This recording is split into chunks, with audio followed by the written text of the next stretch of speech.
नमस्कार, मेरा नाम आशुतोष त्रिपाठी है। चीन के द्वारा एक ड्रोन लॉन्च किया गया है जिसका नाम एटलस ड्रोन स्वार्म है। कहा जा रहा है कि ये जो स्वार्म ड्रोन है युद्ध का एक नया युग लाने वाला है और भारत के लिए भी चुनौती होने वाली है। किस प्रकार से, आइए समझने का प्रयास करते हैं। जैसा कि हम सभी जानते हैं कि आज के दौर में युद्ध जो है मानव सैनिकों और भारी मशीनों पर निर्भर करता है, लेकिन चाइना का ये जो एटलस स्वार्म ड्रोन है वो पूरी तरह से एआई बेस्ड होने वाला है। इट मींस जो पहले मानव सैनिकों और भारी मशीनों पर निर्भर होता था, अब इस पे न निर्भर होकर पूरी तरह से संचार नेटवर्क और डेटाबेस के माध्यम से युद्ध का संचालन होगा। ये पूरी तरह से मानव रहित होने वाला है। अगर हम कहें कि चीनी रणनीति का एक नया मूल मंत्र सामने आ रहा है, वो क्या है?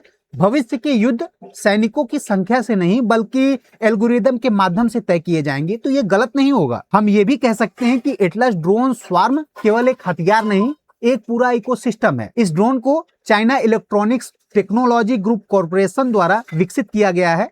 यह प्रणाली पीपल्स लिबरेशन आर्मी का एक नया इंटीग्रेटेड अनमैन्ड कॉम्बैट सिस्टम है। कैसे? अगर हम समझे कि ये जो स्वार्म इंटेलिजेंस है, इसमें अगर हम और जानकारी लेने का प्रयास करें तो हम देखते हैं स्वार्म इंटेलिजेंस जो है सैकड़ों ड्रोन्स का एक ही इकाई के रूप में काम करते हुए दिखाई देता है। इट मींस ड्रोन्स आपस में संवाद करते हुए हमें दिखाई देते हैं। इसके लिए कोई कमांड सेंटर की आवश्यकता नहीं है, बल्कि ये आपस में ही एक कमांड है, कमांड सेंटर के रूप में काम करते हैं। कैसे? इसके जो हर ड्रोन्स हैं, सेंसर हैं, शूटर हैं और कम्युनिकेटर हैं, ये आपस में एक दूसरे के साथ जुड़े हुए हैं।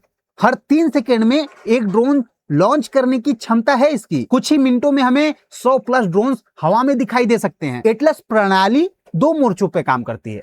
पहला भौतिक संरचना, दूसरा डिजिटल संरचना के रूप में। हम भौतिक संरचना में देखते हैं कि ये जो पिनाका की तरह ट्रक माउंटेन कैनिस्टर सिस्टम पे आधारित है। एक ट्रक में 8x6 के ग्रिड से कुल 48 ड्रोन्स निकलते हैं। यह सिस्टम का ब्रेन है, ये समझ लीजिए।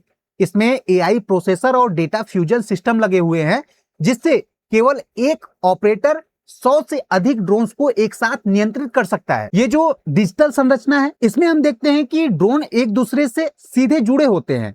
कोई सिग्नल पॉइंट ऑफ फेलियर नहीं हमें मिलते। इससे गणना का काम पूरे स्वार्म में बटा होता है। डेटा को दूर सर्वर पर भेजने के बजाय ड्रोन स्वयं रियल टाइम में प्रोसेस कर लेते हैं।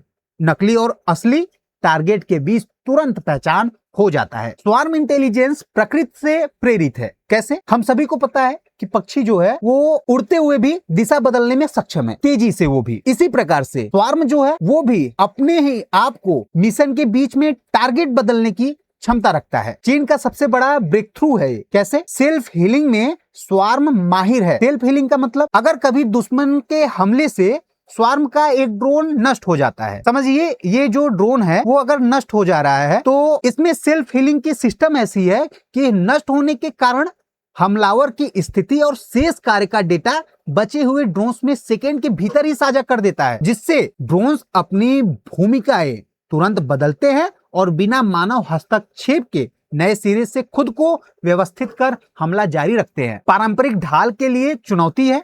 कैसे? ये जो स्वार्म है वो बहुदिशात्मक हमला करने में सक्षम है। पहले जो हमले हुआ करते थे 1 या 2 दिशाओं से ही होते थे, जिन्हें रडार आसानी से ट्रैक कर लेता था। लेकिन ये जो स्वार्म है वो चारों तरफ, या कहें कि 360 डिग्री दिशाओं से एक साथ प्रहार करने में सक्षम है, जिससे ये रडार के निगरानी में नहीं आता है। एटलस स्वार्म की एक मिनी एयरफोर्स के रूप में काम करता है। स्वार्म के भीतर ड्रोन्स को उनके कार्यों के अनुसार विशेष भूमिकाएं दी गई हैं, जैसे ISR इट मींस इंटेलिजेंस और सर्विलांस। दुश्मन की गतिविधियों की जासूसी, रियल टाइम मैपिंग और डेटा एकत्र करने में ये सक्षम है। इसी प्रकार से है इलेक्ट्रॉनिक वॉरफेयर EW, दुश्मन के रडार को जैम करने और उनके संचार नेटवर्क को बाधित करने में सक्षम है। उसी प्रकार से है प्रिसीजन स्ट्राइक, जो कि नकली और असली टारगेट में अंतर करके सटीक आत्मघाती हमला करता है। उसी प्रकार से है कम्युनिकेशन रिले, स्वार्म की संचार सीमा को बढ़ाने के लिए एक दूसरे के सिग्नल को आगे बढ़ाता रहता है। वैश्विक हथियारों की दौड़ में एटलस स्वार्म कहाँ खड़ा है? हम देखते हैं कि प्रेडिक्स जो है USA का मुख्य रूप से प्रायोगिक एक ड्रोन है, लेकिन एटलस स्वार्म वास्तविक युद्ध के लिए अब ये रेडी हो चुका है। हम प्रेडिक्स में देखते हैं कि आंशिक रूप से एआई है, लेकिन स्वार्म में पूरी तरह से एआई बेस्ड ही है। ये भारत के लिए सामरिक खतरा किस प्रकार से होता है, अगर इसको हम देखें तो ये जो ड्रोन है तिब्बती पठार और सीमावर्ती क्षेत्रों में एटलस स्वार्म की संभावित तैनाती हो सकती है, जिससे क्या होगा, ऊंचाई वाले क्षेत्रों में भारतीय सेना की आवाजाही पर नजर रखने लगेगा। लॉजिस्टिक हब और अग्रिम चौकियों पर भी अचानक बहुदिशात्मक हमले का जोखिम बढ़ जाएगा। अब ये समझिए कि सस्ते ड्रोन्स का झुंड महंगे भारतीय एयर डिफेंस रडार को भ्रमित कर सकता है, जिससे असली मिसाइलों के लिए रास्ता बन जाएगा। हम अगर आज के दौर में पारंपरिक ढाल बनाम हथियार की बात करें, नए हथियार की बात करें, तो उसमें हम देखते हैं कि भारत का वायु रक्षा तंत्र जिसने पाकिस्तानी मिसाइलों को विफल किया, वही विमानों और मिसाइलों के लिए बना है, न कि स्वार्म के लिए। ये समझिए कि स्वार्म जो है वो एक नया खतरा है। पहले जो हुआ करता था, पारंपरिक खतरा की बात करें, वो फाइटर जेट हुआ करते थे, बैलिस्टिक मिसाइलें हुआ करती थी, लेकिन आज के समय में एटलस ड्रोन स्वार्म है